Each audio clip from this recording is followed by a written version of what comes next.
1985 வருடம் டிசம்பர் மாதம் பொள்ளாச்சியில் நடைபெற்ற மறைபொருள் தெளிவு பயிற்சியில் மகரிஷி அவர்களின் பேச்சு. தலைப்பு: கடவுளை நீ காண முடியுமா? வாழ்க வளமுடன். அன்பர்களே, அதே போன்று ஒரு வியப்புக்குரிய வினாவோடு இந்த பொருளை பற்றி நான் தொடங்குறேன். இன்றைய பொருள் என்ன? கடவுளை காண முடியுமா? இதுதான் பேச்சு. கடவுளை பற்றி, தெய்வத்தை பற்றி நாம் பேசிக் கொண்டிருந்தாலும், விளக்கம் கொடுத்துட்டு இருந்தாலும், சில அன்பர்கள், ஏயா நீ கடவுளை பற்றி பேசுறிய, நீ பாத்தியா என்றது ஒரு கேள்வி. அதற்கப்புறம் அதற்கு மேல இன்னும் கொஞ்சம் அறிவியல் சிறந்தவர்களாக இருந்தால், ஏதோ அவருடைய நடத்தை, அவருடைய வாழ்க்கை இதெல்லாம் பார்த்தா கொஞ்சம் வித்தியாசம் இருக்கு, ஏதோ அவர் சொல்றதுல உண்மை இருக்கலாம், அவர் பார்த்து இருக்கலாம் என்ற எண்ணத்தை வச்சுட்டு நான் காண முடியுமா அதை? இது அடுத்த ஒரு உயர்ந்த நிலையில உள்ளவர்கள் கேள்வி. ஆனா முதல்ல கேட்டவங்க கூட தப்பா கேட்கிறான்றது இல்லை.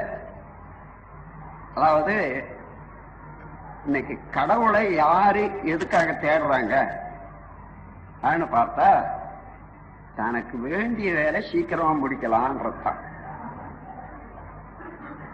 தனக்கு எழக்கூடிய ஆசைகளை அப்படி அப்படியே முடித்துக் கொள்ளலாம், நாம் எப்படி என்றோமோ அந்த எண்ணத்துக்கெல்லாம் எண்ணப்படியே எல்லாமே நடந்து கொள்ளலாம். இந்த ஒரு எண்ணத்தை வச்சான். ஏன்னா இது எப்படி வந்ததுன்னு நம்ம பெரியவங்க நன்மைக்குன்னுட்டு ஒரு பெரிய காரியத்தை செய்தாங்க.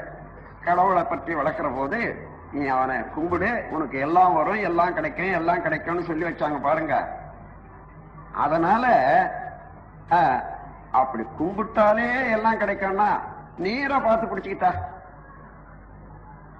எது கிடைக்காது ஒண்ணு இருக்க முடியாது என்ற அளவுல தான் கடவுளை ரொம்ப பேரு பார்க்கணும்னு நினைக்கிறாங்க. எவ்வளவு ஆவலோடு பார்க்கணும்னு நினைக்கிறாங்களோ அவ்வளவு தூரமா வந்துருவாங்க. ஏன்னா இந்த ஆவல், ஆசை என்பது உணர்ச்சி வயப்பட்ட மனநிலை. அந்த உணர்ச்சி வயப்பட்ட மனநிலைக்கு நுண்மைக்கு நுண்மையாக உள்ள ஒரு பொருளை புரியாது. அந்த அளவுக்கு விலையத்தான் போகணுமே, நெருங்கி போக முடியாது. அதனால இந்த கேள்வி ரெண்டு விதமான கேள்வி. கடவுளை நீங்க பார்த்திருக்கீங்களா? பார்க்கன்னா ஒருத்தர் கேட்கிறாரு, எனக்கு ஒரு 8 மாசமா இந்த கை வலிக்குதுங்க, நீ கடவுளை கண்டவன் தானே, ஏதோ சரிப்பட்டு பார்க்க சொல்றான். இதே ஒரு சந்தர்ப்பம் வந்த காலத்துல நடந்த நிகழ்ச்சி இப்படி சொல்றேன். கடவுளை பார்க்க முடியுமா என்று கேட்கிறாங்களே, அவங்களுக்கு நீங்க அதாவது ஒரு கற்பனையா வச்சுங்க, ஒரு தோற்றத்தையே கொடுத்து, அவன் எதுவோ நீ எந்த கடவுளை நீ பார்க்கணுன்ற, நான் விநாயகரை பார்க்கணும் அல்லது ஒரே கடவுளை பார்க்கணும், சரி, அதுக்கு ஒரு வித்தை இருக்கு, அந்த வித்தையில காட்டிடலாம். காட்டிட்ட பிறகு, ஆமா நான் பார்த்தேன், இப்போ வேணும்னாலும் நான் பார்க்க முடியுமா? சரி, எதுக்காக? எனக்கு வேண்டி இதை பெறுவதற்காகத்தான் என்று இல்லை, அதுக்கு மேல விஞ்ஞான முறையில, ஆன்மீக முறையில நீங்க கடவுளை காண்பிச்சுறதாக வச்சுங்க. அவனுக்கு இவனே கடவுளை இந்த எத்தனையோ நான் பார்த்திருக்கேன். இப்படிதான் இருக்கும். அதனால உண்மையை உணர்ந்துட்டா எந்த இடத்துல வித்தியாசமே இருக்காது. அந்த உண்மை உணர்வு தான் இப்ப நமக்கு வேணும். நான் அன்று கூறியபடி ஒரு பழத்தை எடுத்துக்கொண்டோ ஒரு பொருளை எடுத்துக்கொண்டோ அது 3 நிலையில அதை பார்க்க தெரிஞ்சுக்கிட்டோம்னா உருவத்தால, பல கோடி அணுக்கள் சேர்ந்த உருவத்தால அந்த பொருள் பிரிச்சிட்ட பிறகு உண்மையான அணு விண் என்பதுதான் கூடி இந்த பொருளா இருக்குது. அந்த விண்ணும் எல்லாம் வல்ல இறைநிலை அவனுடைய ஒரு பகுதியில தன் ஆற்றலால, தன்னுடைய அறிவு என்ற எழுச்சினால இயக்கத்துக்கு வந்த போது விண்ணாச்சு. அந்த விண்ணின் உட்பொருளாக இருப்பது பூரண பொருளே தான், சிவமே தான் என்று எண்ணினா முதல்ல உருவத்தை கடந்து அணுவுக்கு போய் அணுவை கடந்து எல்லாம் வல்ல இறை நிலைக்கு வந்துடும். இப்ப இந்த 3 நிலைகளையும் ஒரு பொருள்ல பார்க்கக்கூடிய அளவுக்கு கொஞ்சம் பயிற்சி செய்யறது ரொம்ப கஷ்டம் இல்லை. ஒரே நாள்ல 1 மணி நேரத்துல பழகி கொள்ளலாம். நான் 10 பொருளை பார்த்து அதை மனதுல தெளிய வச்சுக்கிட்டா அதுக்கப்புறம் என்ன, எந்த பொருளை பார்த்தாலும் அதே அறிவோட பார்க்கலாம் எந்த பொருள். அததான் தாய்மானவர் கங்குல் பகல் அறநின்ற எல்லையுள்ளது எது, அது கருத்துக்கு இசைந்தது அதுவே, கண்டனவெல்லாம் மோன உரு வெளியதாகவே கருதி, கண்டனவெல்லாம் அந்த மோன உருவமாக உள்ள வெளியாகவே கருதி அஞ்சலி செய்வோம். எந்த பொருளை பார்த்தாலும் சரி அந்த பொருளிலே இருக்கக்கூடிய விண்ணை கண்டுபிடிச்சுங்க, அந்த விண்ணும் பரத்தினுடைய அசைவு என்றதை தெரிஞ்சு கொள்ளுங்க. அப்ப கண்டனவெல்லாம் மோன உருதான், அந்த மோனமாக உள்ள பரம்பொருளேதான் எல்லா பொருளுமாக இருக்கிறது என்ற ஒரு கருத்துக்கு, தெளிவுக்கு, விளக்கத்துக்கு வந்துவிட்டால் வள்ளுவர் குரல்ல மெய்ப்பொருள் என்ற இதுல ஒரு இது சொல்லுங்க. பிறப்பெனும்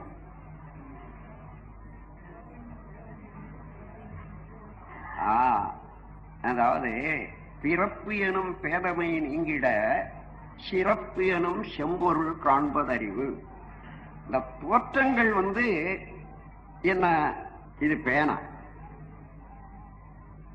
அது வாழைப்பழம், இது அது என்று பலவாறாக நாம் பார்த்து வேறுபடுத்தி பார்க்கிறோமே.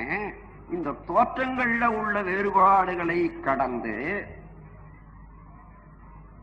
அதனால மயக்கம் அடைந்தோ அல்லது ஒன்றாக காணவோ இருக்கக்கூடிய நிலை போக வேணுமானால் பிறப்பெனும் பேதமை நீங்கிட சிறப்பு எனும் செம்பொருள் காண்பதறிவு, அதில் உள்ள மெய்ப்பொருளை விளங்கிக் கொள்கின்றார்.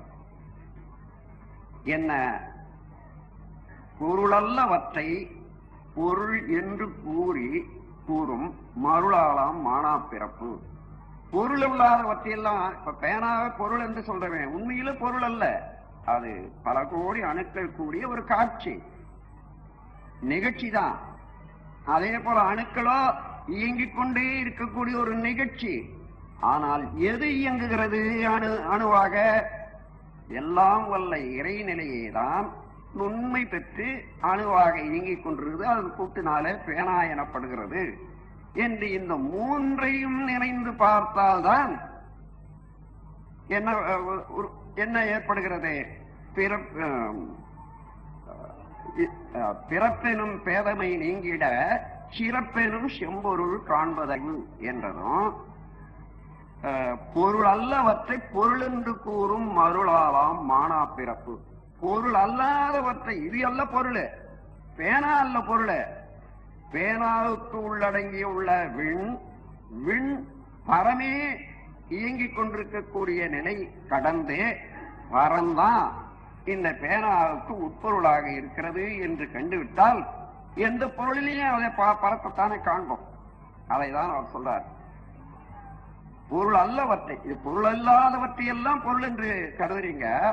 ஆனா அப்படி போய்கொண்டே இருந்தா பேனா என்பது பல கோடி அணுக்கள் கூடிய நிகழ்ச்சி. அப்ப அணுக்களோ இயங்கிக் கொண்டே இருப்பதனால அதுவும் நிகழ்ச்சி தானே. நிகழ்ச்சிக்கும் பொருள் என்றும் காண்பதற்கு ஒரு சாமியம் உண்டு. எது அசைந்து கொண்டிருக்கிறதோ, எது மாற்றம் அடைந்து கொண்டிருக்கிறதோ அது நிகழ்ச்சி. அந்த மாற்றமும் அசைவையும் கழிச்சிட்டீங்கன்னா அந்த பொருளை எது மிச்சம்? அந்த மாற்றம் அடையும் வேறுபாடு நிலைகளையும் அல்லது அசைவையும் கழிச்சிடுங்க. அப்போ மாற்றமடைந்த நிலையில பேனா வச்சு அதுக்கப்புறம் அணு வச்சு அணுக்களும் இயங்கிக் கொண்டே இருக்கிறது என்றது எல்லாருக்கும் தெரியும். அந்த இயக்கத்தை நிறுத்தி விட்டா, இயக்கத்தை கழிச்சு விட்டா, அசைவை நிறுத்திட்டா என்னாச்சு? அலையை நிறுத்தினா கடல் போல. சக்தி என்பது நின்றா சிவம். ஆகையினால பிரம்மன் தான் நிற்கும். அதுதான் பொருள் அல்லவற்றை பொருள் என்று கூறும் மருளாலாம் மானா பிறப்பு. அப்படி அந்த மருள்னால என்ன வருது? மாண்பு அற்ற பிறவி எடுத்து, பிறவி எடுத்து எதை அடைய வேணுமோ, எதை அடைய வேணுமோ அதை அடையாத மாண்பற்ற பிறவியாக இருக்குது, பயனற்ற பிறவியாக இருக்கிறது என்று கூறுவது வள்ளுவம். மெய்ப்பொருள் உணர்ந்த மகான். எப்பொருள் எத்தன்மை தாயினும் அப்பொருள் மெய்ப்பொருள் காண்பதறிவு. இது வந்துட்டா பாருங்க. இப்ப உங்களுக்கு எல்லாருக்கும் அந்த இடம் வந்து எந்த பொருள் எத்த தன்மையானாலும் சரி, அதை பிரித்து அணுவாக்கி அணுவுக்கு மூலமான பரநிலையை கண்டுவிட்டால் எப்பொருள் எத்தன்மை தாயினும் அப்பொருள் மெய்ப்பொருள் காண்பது அறிவு. அதுதான் அறிவு என்ற முறையில திருப்பி திருப்பி இந்த மெய்ப்பொருள் வழக்கம் மாத்திரம் தோன்றும் மறையும் தோன்றும் மறை. காரணம் என்ன? அதண்ட இல்லை, அந்த பலையினம்.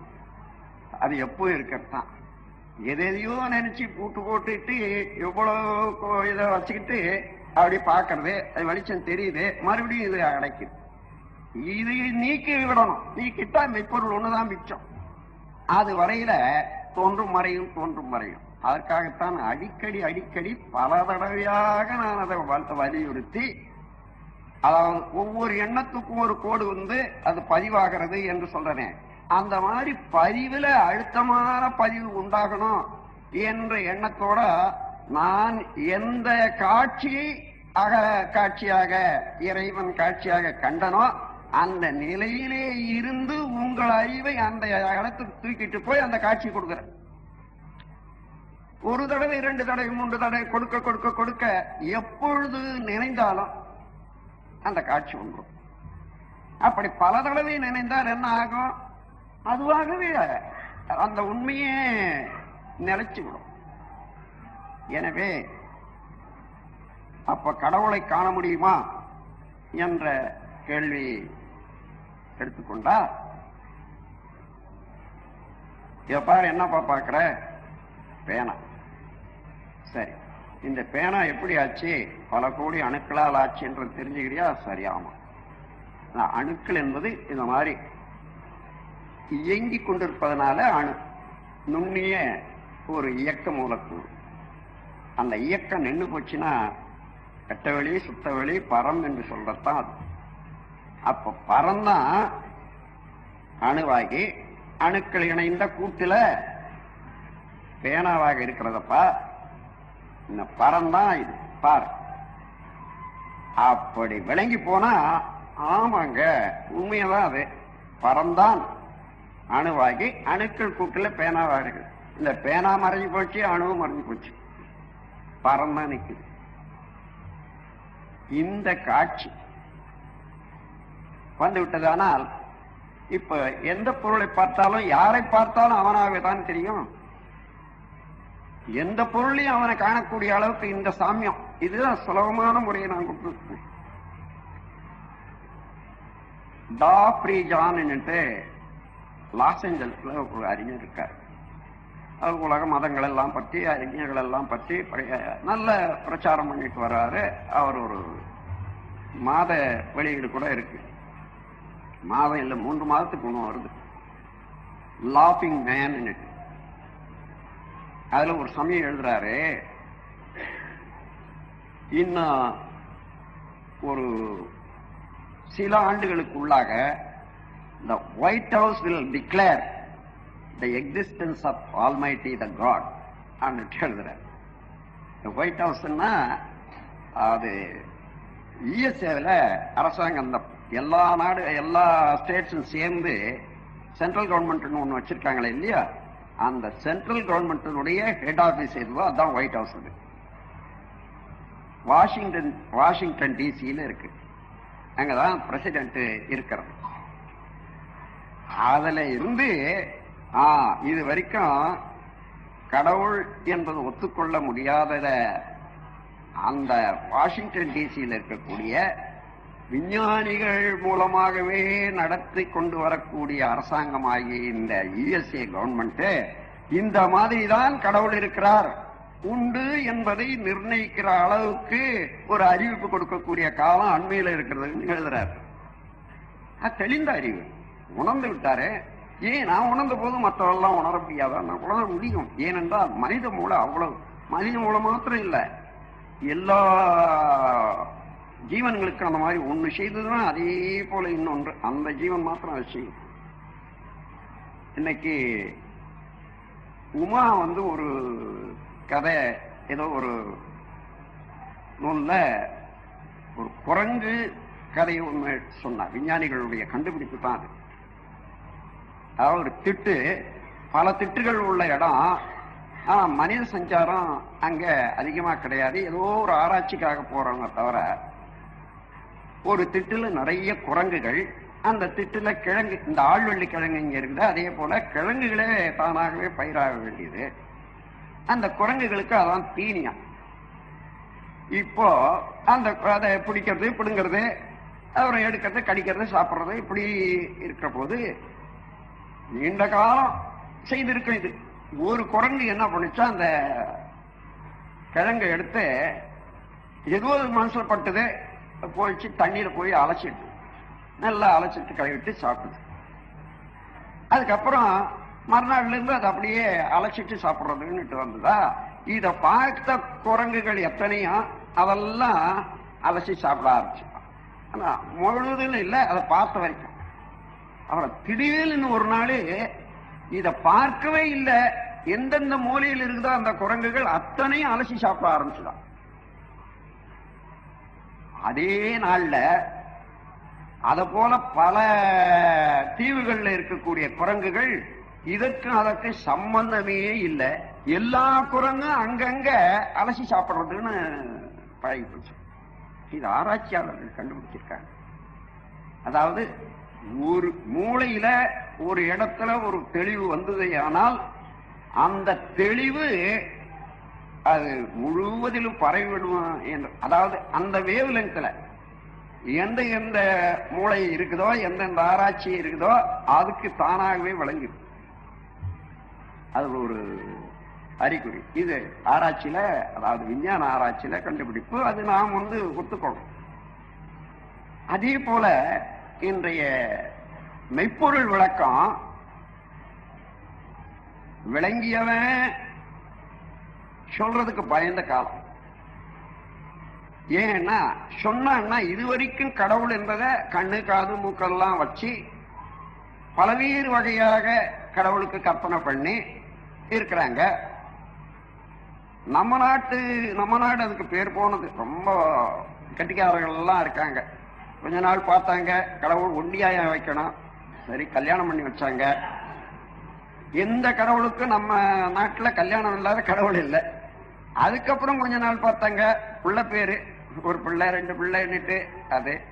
அதுக்கப்புறம் இந்த கடவுளுக்கு அந்த கடவுளுக்கு சண்டை, இப்படி எல்லாம் வச்சு நம்ம இலக்கியங்களை அந்த மாதிரி கடவுளால பின்னப்பட்ட இயக்கங்கள் அந்தந்த காலத்துக்கு தகுந்தவாறு. அந்த காலத்துல இது கடவுள் தத்துவம் கண்டுபிடிச்ச காலத்துல துணி கூட இல்லாத காலத்துல கண்டுபிடிச்சான். அதனால அந்த காலத்து மனுஷன் ஏதோ மிருகங்களை அடிச்சு தோலை எடுத்து காய வச்சு ஊட்டிக்கிட்டு இருந்தா பாருங்க. அப்படி புலித்தோல், மான் தோல், அந்த மாதிரி தோலை உடுத்தி கடவுளை வழிபட்டுட்டு வந்தாங்களே இல்லையா அந்த காலத்தெல்லாம். தெரியுது இல்லை நாம இப்ப பேசுறோமே, ஏன்னா அந்த பாடல்கள்ல இருந்து தெரியுது. அதற்கப்புறம் என்னுடைய வாழ்நாளுக்கு நான் வந்த பிறகு நான் பார்த்திருக்கிறேன் கடவுள்களுக்கெல்லாம் பீதாம்பரம், அதாவது நல்ல பட்டுல, அது அந்த பட்டுகள்லாம் நீங்க அந்த காலத்துல கடவுளுக்காக உடுத்தி வர்ணனை எல்லாம் செய்த பட்டு பார்த்தீங்கன்னா காஞ்சிபுரம் பட்டு தான். அவ்வளவு நல்ல பட்டை காண்பிச்சு அதை கொடுத்து கடவுளை வணங்கியிருந்தாங்க. இந்த 60வது ஆண்டுக்கு பின்னால பார்க்கிற அதே கடவுள்களுக்கு எல்லாமே இந்த நைலான் துணி தான். இப்ப வரக்கூடிய அது லட்சுமியா இருந்தாலும், சரஸ்வதியா இருந்தாலும், பார்வதியா இருந்தாலும், பரமசிவனா இருந்தாலும் நைலான் துணிதான். இந்த மாதிரி மனிதனே உயர்ந்த மனிதனாக தெய்வத்தன்மையோடு பரிணாமத்துல வந்துட்டான். இந்த பரிணாமத்துல உச்சத்துல வந்தவன் தெய்வம் எப்படி இருக்குன்னு கற்பிச்சாலும் அவனை போலயே ஆக்கிட்டான் அந்த தெய்வத்தை. இவன் என்ன என்ன உண்டோ, என்ன ஆசை உண்டோ, என்ன குற்றம் உண்டோ, என்ன இது உண்டோ அதெல்லாம் கடவுள் மேல போட்டு நீ அனுபவிச்சு பாடுறான்றான். ஆகையினால அந்த மாதிரியாக உள்ள கருத்து பரவி உள்ள காலத்துல ஒரு மகான் மேல நாட்டு, நம்ம நாட்டுல அதுக்கு முன்னாடியே சொன்னாங்க, ஒரு அளவுல அவர்கள் உயர்ந்த அதிலேயே பழக்கானவர்களுக்குத்தான் கடவுள் தத்துவத்தை சொல்லிக் கொடுக்கிறது என்று வேதாந்த பாடத்துல அதுலயும் இளமை நோன்பு ஏற்று 12 ஆண்டுகள் குருவோட இருந்த பிறகு அப்பதான் அதை விளக்கி வச்சாங்க. அதனால நம்ம நாட்டில் அந்த உண்மையான, அதாவது மெய்ப்பொருள் என்பது சுத்த வெளி என்றத ஆதி காலத்திலேயே சூன்யம், பிரம்மம் என்ற வார்த்தைகள் இங்கே வந்துடுத்து. அது பழக்கம் ஆயிப்போச்சு.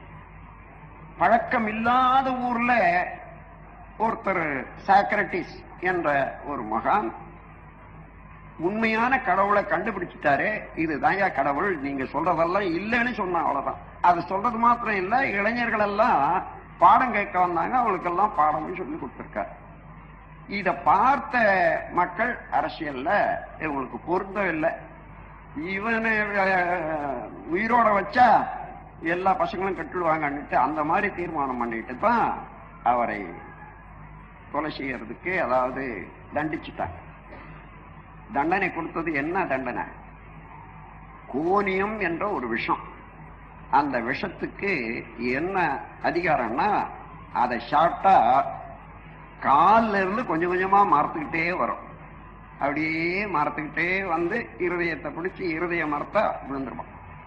அந்த மாதிரி விஷத்தை குடிக்கிற போதுதான் அப்போ கேட்கிறான், நீ இப்போ ஒத்துக்கோ, நீ சொன்ன தப்பு, இளைஞர்கள் எல்லாம் நான் திருத்திடுறேன், அதெல்லாம் நான் தவறுன்னு ஒத்துக்கோன்னு கூட கேட்கிறாங்க. இந்த கையில விஷத்தை கொடுத்துட்டு அதை சொல்ல, உண்மை உணர்ந்த பிறகு அதை மறுக்க முடியுமா?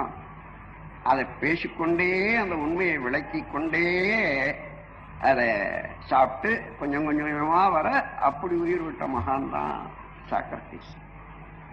அந்த சாக்ரட்டிஸ் எவ்வாறு உயர்ந்த தத்துவவாதியாக இருந்து எவ்வளவு பொறுமையை காட்டி அநியாயமாக கொடுத்த அரசியல் தண்டனைக்கு கூட எதிர்த்து பேசாம அந்த மரண தண்டனை ஏற்றுக்கொண்டார் என்ற ஒரு பண்பாட்டினுடைய உயர்வை வெளிக்காட்டி வள்ளுவர் குரல்ல கொடுத்திருக்காரு. ஏன்னா அவருடைய காலத்துக்கு பின்னால 500 வருடங்கள் பொறுத்து வள்ளுவர் வந்ததுனால பெயக்கண்டும் நஞ்சுண்டு அமைவர் நயத்தக்க நாகரீகம் வேண்டுபவர் என்று சொல்றார். ஒரே ஒரு நிகழ்ச்சி, பெயக்கண்டும் நஞ்சு உண்டு அமைவர். அதாவது மற்ற என்ன மூக்க பிடிச்சா அல்லது இன்ஜெக்ஷன் போட்டு பண்ணி வேண்டா வெறுப்புல இருக்கணும். இவன் தான் பெயக்கண்டும் நஞ்சு உண்டு அமைவர் என்று சொன்னார். அந்த மாதிரி அந்த காலத்தில் இருந்து மெய்ப்பொருள் விளக்கத்தை யார் யார் கொடுத்தார்களோ அவர்களை எல்லாம் தீர்த்து கட்டிட்ட உலகம். இப்பொழுது இனி முடியாது. இனி உலகம் சிந்திக்க ஆரம்பிச்சு, சிந்தனை உள்ள மக்கள் அதிகம், சிந்தனை உள்ள இளைஞர்கள் வந்து விட்டாங்க இந்த காலத்துல.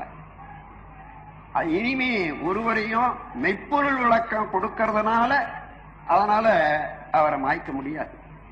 அந்த அளவு உலகம் விரிஞ்சதுனாலதான் இந்த மெய்ப்பொருளை இவ்வளவு 300 பேருக்கு மத்தியில உட்கார்ந்து வெளியிட்டு பேசக்கூடிய காலம் வந்திருக்குதுன்னு சொன்னா, இது நாம் வாழக்கூடிய காலம், உயர்ந்த காலம், அறிவிலே மிக்க காலம் என்றுதான் எடுத்துக்கொள்ளணும். ஏனென்றால் இதுவரையில் ஏதோ கற்பனை எல்லாம் வந்ததெல்லாம் விழுந்துடுமே கெட்டு போகுமே என்று நினைக்கிறாங்க. அதெல்லாம் ஒண்ணு இல்லை. நல்ல மாற்றம் வந்தா உயிருக்கு நல்லது தானே, உலகத்துக்கு நல்லது தானே என்று பார்க்கிற போது அந்த மெய்ப்பொருள் விளக்கம் இனிமே என்ன ஆகும்? இந்த 300 பேர்ல 100 பேர் தெளிஞ்சாலும் சரி, 200 பேர் தெளிஞ்சாலும் சரி, 300 பேருமே தெளிந்தாலும் சரி, இந்த உண்மை விளக்கம் அந்த விளக்கத்திலேயும் அறிவு நிற்கிற போது கடவுள் எது, யாரு, எப்படி இருக்க முடியும் என்று எந்த மூலையில அந்த லெவல்ல வச்சு அவன் சிந்திச்சாலும் நீங்க என்ன விளக்கத்தை கண்டீங்கன்னா அந்த விளக்கம் அடிக்கும், அங்க போய் படிஞ்சுக்கணும். ஆகையினால மெய்ப்பொருள் விளக்கம் இனி உலகத்துல எளிதாக கிடைக்கும். நான் அன்றே எழுதுறேன், அற்புதமாம் அறிவினிட தத்துவத்தை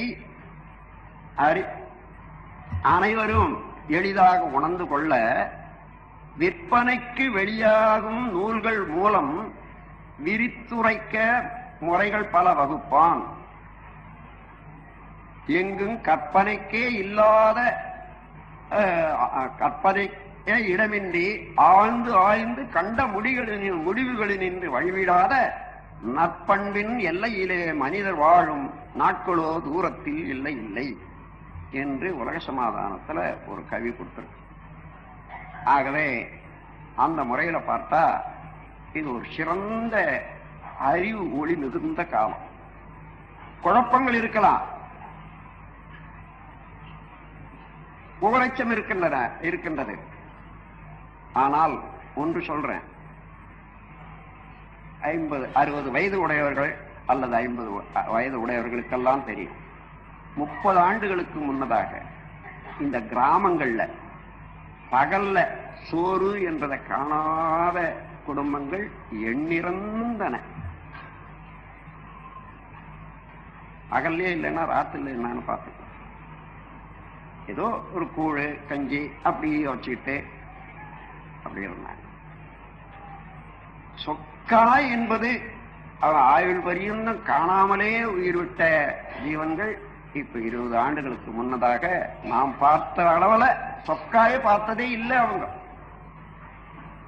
இன்றைக்கு டெர்லின் ஷர்ட் இல்லாத வீடு இல்லை, அது போட தெரியாத ஆள் இல்லை என்ற அளவுக்கு வந்திருக்கிற போது பொருள் துறையில எவ்வளவு சிறந்த முன்னேற்றம் அடைஞ்சிருக்குது இந்த உலகம்னு பாருங்க. அதே போல சிந்தனையிலையும் உயர்ந்துதான் வர்றோம்.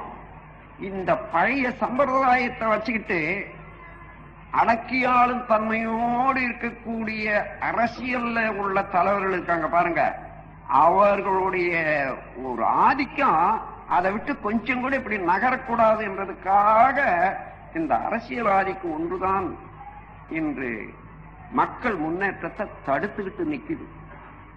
இதை ஒரு விஞ்ஞானி, உங்களுக்கு சிலருக்கு தெரியலாம் அவருடைய பேரு யாருன்னா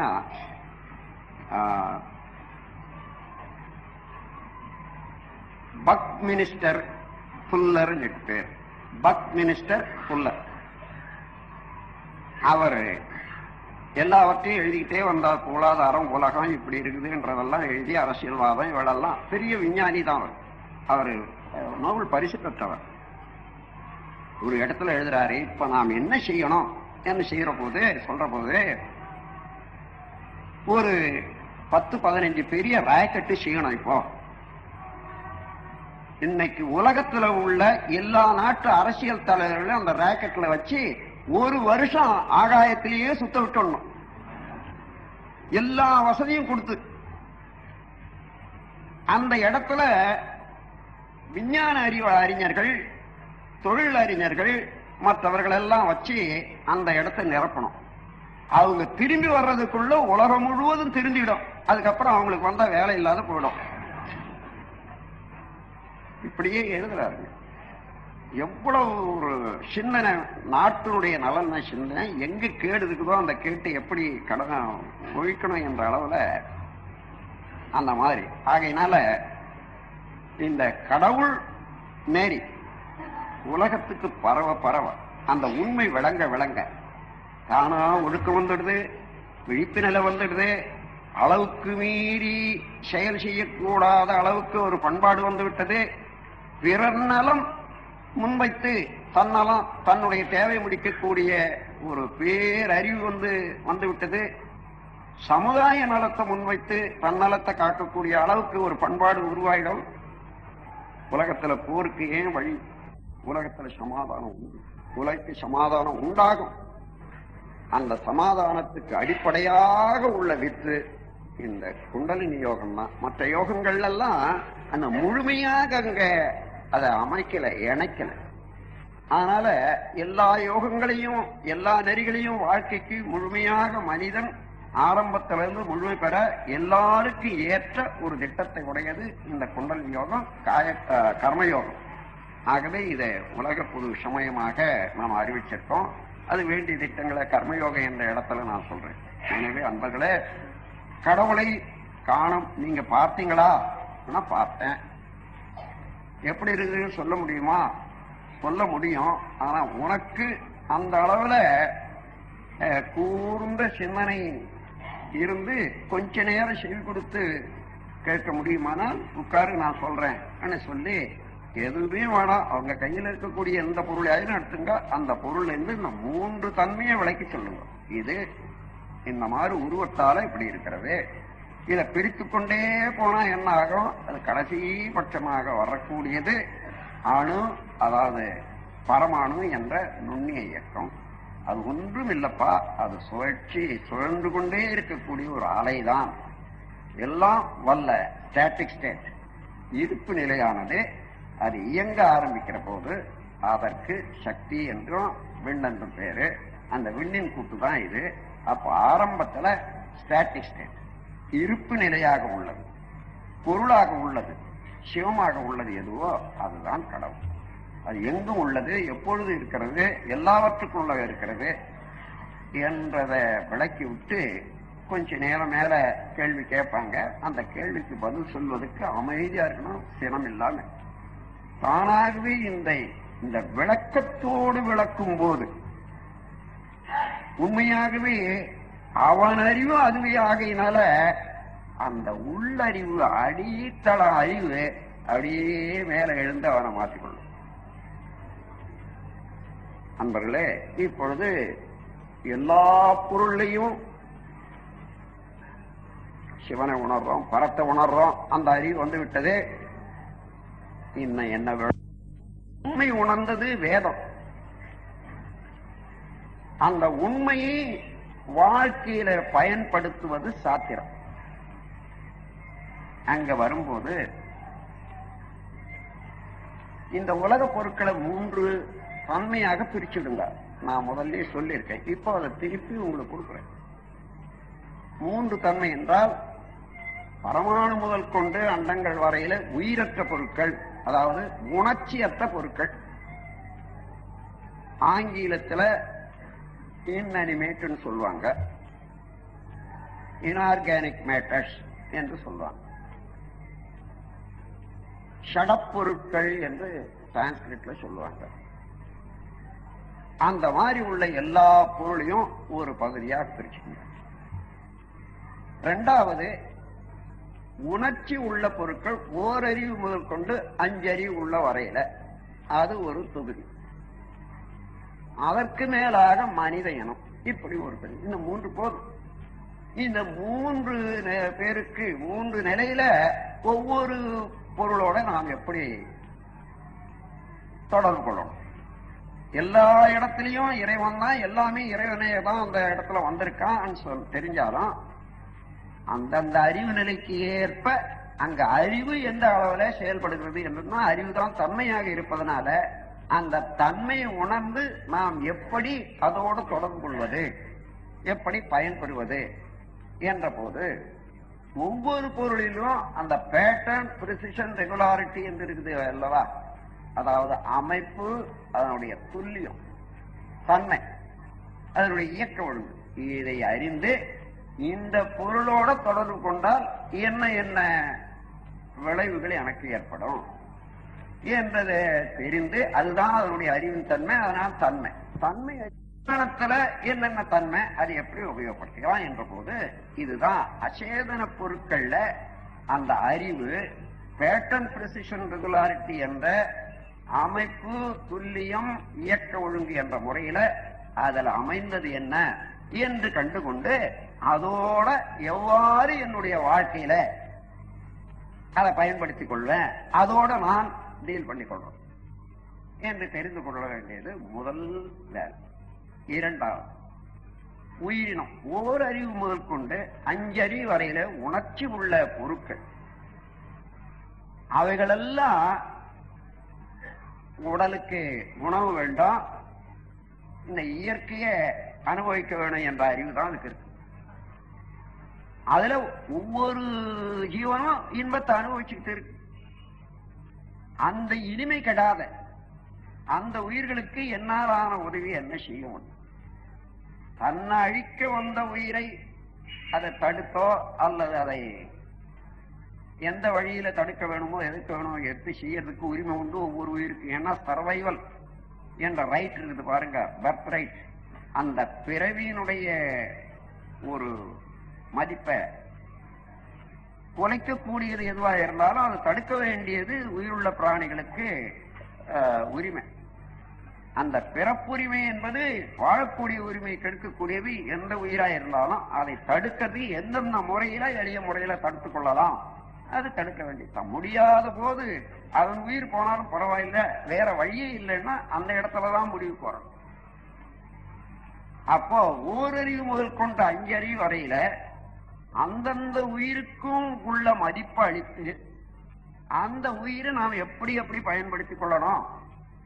மாடு இருக்கு, மாடை எவ்வளவு அளவுல நாம பயன்படுத்திக் கொள்றோம், பாலுக்கு பயன்படுத்திக் கொள்றோம், வேர் விழுறதுக்கு பயன்படுத்திக்கிறோம், வண்டிக்கு பயன்படுத்திக்கிறோம். அதே நேரத்துல அந்த உயிர் எல்லாம் வல்ல இறைவனே உணர்ச்சி நிலையில் இருக்கிறான் என்று தெரிந்து கொண்டா அதுக்கு வேலைக்கு கொடுக்க வேண்டிய உணவு, அது அளவோட கொடுக்க வேண்டிய வேலை, அந்த கருணையோடு அந்த ஜீவனோட நாம் கொள்ளக்கூடிய தொடர்பு இருக்கு பாருங்க, அதுதான் அங்கே கடவுளுக்கு கொடுக்க வேண்டியது.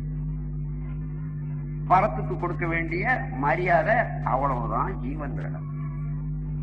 அதே போல மனிதனுக்கு வந்துட்டீங்கன்னா பரம்பொருளையே அறிந்து கொள்ளக்கூடிய அளவுக்கு அறிவு இருந்தும் வேறு பல காரணங்களாலே சிக்கி தவித்துக் கொண்டிருக்கிறது ஒவ்வொரு.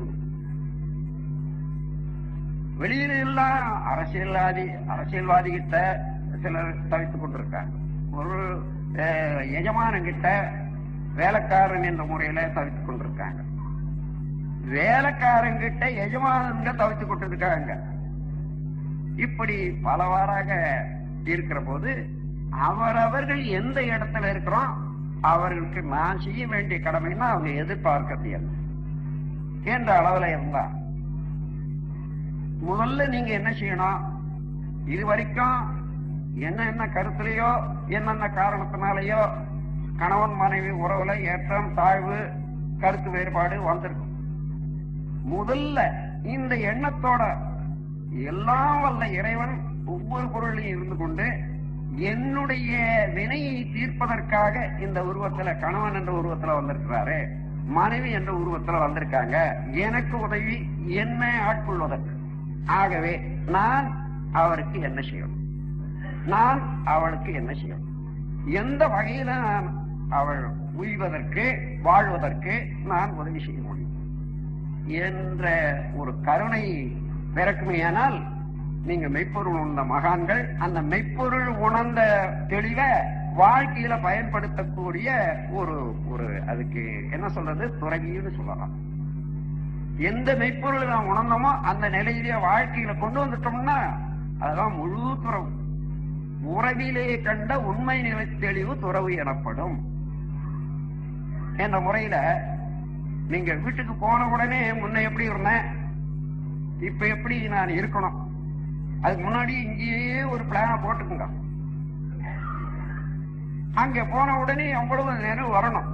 அந்த மாற்றம் கணவன் மனைவி உறவுல, குழந்தை தந்தை உறவுல, மகள் தாய் உறவுல இது வரைக்கும் முதல்ல வந்தது. ஆனால் அது எங்கேயும் எல்லா இடத்துலயும் அப்புறம் வரும். ஒரு குடும்பத்துல நான் டெல்லியில போய் அடிக்கடி தங்கி இருப்பது உண்டு. 2 மாதம் 3 மாதம் இருந்தாலும் அந்த குடும்பத்திலே இருப்பேன். அடிக்கடி அந்த குழந்தை, பெண் குழந்தை அம்மாவோட ரொம்ப சண்டை போடும், ரொம்ப எதிர்க்கும். அது அதுக்கு காரணம் என்னன்னா குழந்தைகள குற்றம் இல்லை, அளவுக்கு மீறி ஒரு ஆசைய பாசத்தை காட்டி அது கேட்கறதெல்லாம் கொடுத்து கேட்கறதெல்லாம் ஏதோ நம்ம கிட்ட அவங்க தொங்குறாங்கன்னு நினைச்சிட்டு ஏறிதான் உட்கார்ந்து இருக்கும். அதனால அந்த திட்டம் தெரியாததுனால அது வளர விட்டது போது அந்த மாதிரி அப்போ வயது வந்த பிறகு அதை உணர்த்தக்கூடிய முறையில உணர்த்தி விட்டா நல்லா தெளிந்த. அதன் பிறகு அம்மா ஒரு நாள் நான் கூப்பிட்டு உட்கார வச்சு, குழந்தை அம்மா உன்னை பெற்றதுக்கு வளர்த்ததுக்கு இந்த அளவுல கொண்டு வந்ததுக்கு எவ்வளவு சிரமப்பட்டிருப்பாங்க என்பது உனக்கு இப்ப தெரியாம போனாலும் உனக்கு பின்னால ஒரு குழந்தை வரும்போது தெரிஞ்சு போற. ஆனா அதன் பிறகு இன்னைக்கு அம்மா செய்து அம்மாவோட கூட உறவுல நீ வாழ்ந்துகிட்டு வர்றிய, இங்க செய்ய வேண்டிய கடமை எல்லாம் அப்ப வராதுமா. நீ இதை நல்ல மாதிரி உணர்ந்து கொள்ளு. உன் அம்மாவோட நீ அன்பாக பழக தெரியவில்லையானால் நீ போற இடத்துல உன்னுடைய குடும்பத்துல மற்றவர்களோட பழகக்கூடிய ஒரு பண்பாடு உனக்கு வர்றது ரொம்ப சிரமம். இங்கே வரவில்லையானால் எங்கேயுமே உனக்கு வராது. ஆகையினால இங்கேயே பழகு. ஏதேனும் உனக்கு எதிர்ப்பாகவோ உன்னுடைய வாழ்க்கைக்கு அல்லது ஊர் விளைவிக்கக்கூடியதாகவோ அம்மா ஏதாவது சொல்றாங்க என்பது நீங்க உனக்கு மனசுல படுதா? இல்ல சொல்றது. அப்படியானா அவ அம்மா சொல்றபடி நீங்க கேட்க வேண்டியதானே. உன்னுடைய உயர்வுக்கு தானே நீங்க சொல்றாங்க. எப்பவுமே சில வீடுகள்ல அம்மாவுக்கும் பெண்ணுக்குன்னா அதிக, அப்பா வேண்டாம் பெண்ணுக்கு ரொம்ப ஆசையா இருக்கும். அம்மாவுக்கும் பெண்ணுக்கும் தகராறே இருந்துகிட்டே இருக்கும்.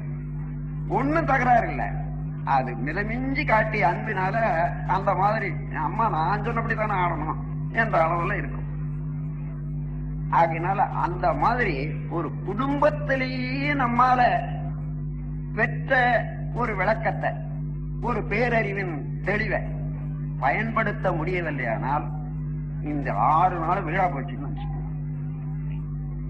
ஆனால் எந்த அளவுல இத பின்பற்றி நீங்க ஒரு சிறு அளவுல மாற்றம் பெற்றீங்கன்னாலும் இது வாழ்நாள் முழுவதும் மேல மேல மேல உயர்ந்து நான் பிடித்த கிளைய பிடிக்காத நான் உயர்ந்து கொண்டே வர்றேன் என்ற அளவுல அதுவே ஒரு பெரிய வெற்றி வாழ்வாக உங்களுக்கு அமையும்.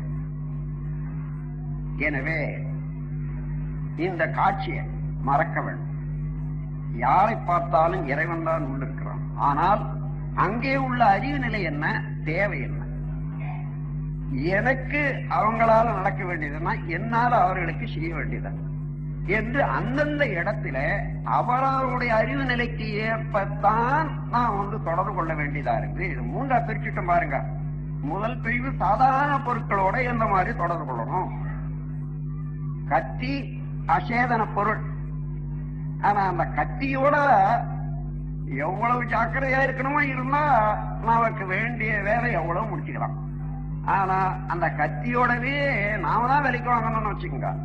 ஆனா அதோட எப்படி தொடர்பு கொள்றது என்றது தெரியாத அலட்சியமாக கத்தியோட நடந்து கொண்டா அதே கத்தியை கீறிடும், அறுத்து விடும்.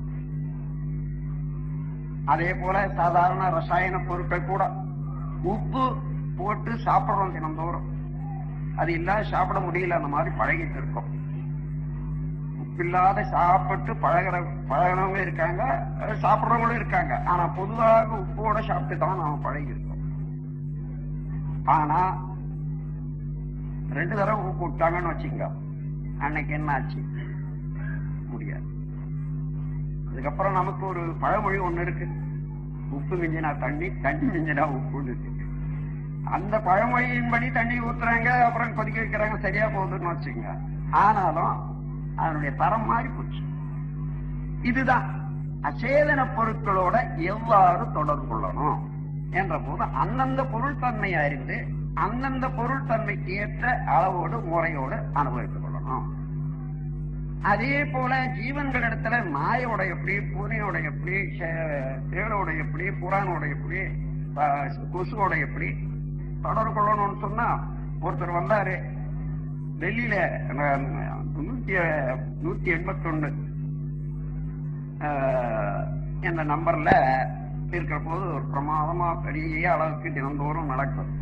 வந்தாரு, ஐயா நான் எங்க வீட்டுல கொசு ஜாஸ்தியா இருக்கு, நீங்க ஜீவன்களை அனாவசியமா துன்புறுத்த கூடாதுன்னு சொல்றீங்க, நான் அப்பப்ப அடிச்சுக்கிட்டே இருக்கிறேன், இத்தனை கொசு கொண்டுகிட்டே இருக்கிறேன், அது அடிக்கலாமா? அது கடிக்குதே, அடிக்கலாமான்னாரு. கொசுவா அடிக்க கூடாது. கொசுவை கொல்லக்கூடாது, கொல்ல வேண்டியது அவசியமே இல்லைன்னு. இல்லவனா என்ன வந்து கடிக்குதே, அது கடிச்சா நீ கடி.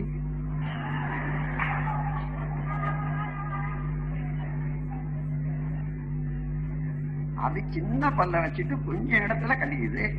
அதே போல அத்தனை ப்ரொபோர்ஷன் நீ அதை கடிக்க முடியுமா? அது முடியாது. அப்ப உனக்கு இருக்கக்கூடிய அறிவுக்கு ஒரே ஒரு வழி, வலை போட்டுட்டு படுத்து.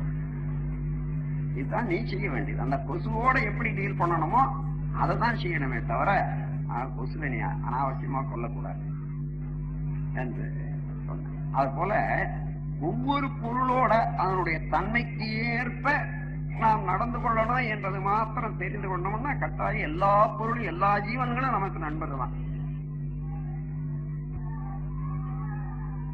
அதன் பிறகு அறிவில முதல் படியிலிருந்து முற்றுப்படி வரையில உலகத்தில் மக்கள் வாழ்ந்து கொண்டிருக்காங்க. அவருடைய வாழ்க்கை நிலையிலிருந்து நாம் தெரிஞ்சு கொள்ளலாம். அப்ப அவர்களாண்ட இருந்து நாம் பெறுவது என்ன, நம்மாண்ட இருந்து அவர்களுக்கு கொடுப்பது என்ன, என்ன செய்ய முடியும் என்றத நமக்கு தொடர்பு ஏற்படுற போதே அந்த தொடர்பை வைத்துக் கொண்டு நாம் சிந்தனை செய்து ஒரு முடிவு கட்டிட்டோம்னா சரி, ரொம்ப நல்லா இருக்கும். ஐயா சித்தபை டாக்டர், சித்த டாக்டர் நமது தமிழ்நாட்டில் இன்று பெருமை வாய்ந்த ஒரு சித்த மருத்துவர் அவர்கள். உங்களோட கூட எல்லாரோட சமமா உட்கார்ந்து இருக்கிறாரு. இதை பார்க்கணும். இதுவே அவருடைய மனநிலைய அவ்வளவு தூய்மையான மனநிலையை உணர்த்தத்துக்கு இது ஒரு எடுத்துக்காட்டு. இப்போ அவருக்கு எனக்கும் தொடர்பு, அவருக்கும் உங்களுக்கும் தொடர்புன்னு வச்சுக்க. அப்ப அவருடைய தன்மை என்ன, அவர்கிட்ட என்னென்ன பெருமை இருக்கு, அது எனக்கு எப்படி உதவியா இருக்கும், நான் எப்படி அவருக்கு உதவியாவேன் என்று தெரிந்து கொண்டு அவர்களோட பழகக்கூடிய முறையும் அவர்களோட இருக்கக்கூடிய முறையும் தெரிஞ்சுக்கிட்டா அவரோட இருக்கிறது அவ்வளவுதான். இன்னும் ஒருவர் இருப்பாரு, அவரால எப்படி இவராண்ட பழகிற மாதிரி அவராண்ட பழக முடியாது, அவராண்ட பழகிற மாதிரி அவராண்ட பழக முடியாது. இப்ப என்னோட 4 பேர் வர்றாங்க. ஒருத்தர் கீழவே உட்கார முடியாது. ஐயா நீங்க வந்து சேர்ல உட்காருங்கன்னு சொல்றேன். ஆனா இருக்கிறது 2 சேரு. ஒரு 10 பேர் வராங்கன்னு வச்சுங்க, எல்லாரையும் உட்கார வைக்கலாம். 10 பேர் வராங்க, நாம என்ன செய்யறது? யாரு உட்கார முடியாதோ, யாரு வயதுல மூத்தவங்களோ அவங்களை உட்கார சொல்லிட்டு நான் பேசாம வாய மூடிட்டு இருக்கேன், எல்லாம் கீழே உட்கார்ந்தாங்கன்னு வச்சுங்க. இன்னொன்னு ஒருத்தர் பார்த்துட்டு இருந்த பத்தியா, அந்த ஆளுக்கு வேண்டியவரை மாத்திரம் மேல உட்கார வச்சாரு, மற்றவங்க எல்லாம் கீழே உட்கார. இதல்ல அங்க யாருக்கு என்ன தேவை, யாருக்கு எது பொருத்தமாக இருக்கும், எது அவசியம் என்ற பழக்கத்தினாலேயும் அவருடைய தேவையும் பொறுத்து அந்த மரியாதை அந்தந்த இடத்துல கொடுக்க வேண்டியதுதான் அந்த அறிவுக்கு செய்ய வேண்டியது. அதான் இறைவனுக்கு செய்ய வேண்டியது. இறைவன் இந்த நிலையில அவர்கிட்ட குடிக்கொண்டிருக்கிறான், இயங்கிக் கொண்டிருக்கிறான்.